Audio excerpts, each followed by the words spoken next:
Ladies and gentlemen, what happens when a man pours 11 years of his life and over $600,000 into a 1950 Westcraft Calypso trailer?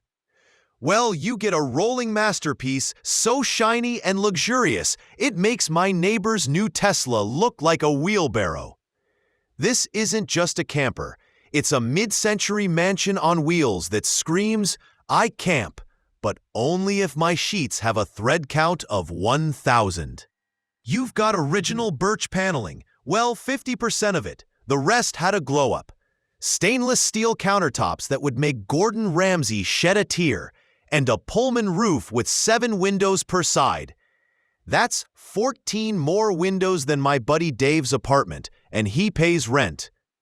Inside, it's got 2 bedrooms, a full dining area, a bathroom that could host a yoga class, and yes, a Dixie Permaview stove restored to its former glory. But don't let the vintage vibe fool you. This baby is stuffed with hidden tech. I'm talking NAD audio systems in separate zones, flat screens in every room, because you obviously can't miss The Bachelor while boiling pasta, Bose soundbars, and enough USB ports to charge a small country.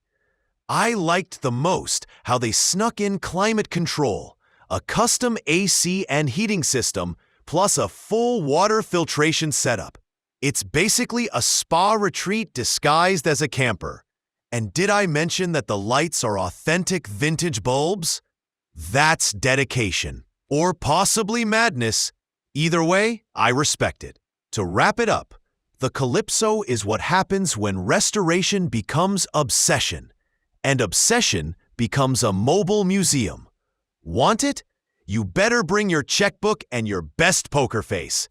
And hey, if you do end up buying it, can I come along?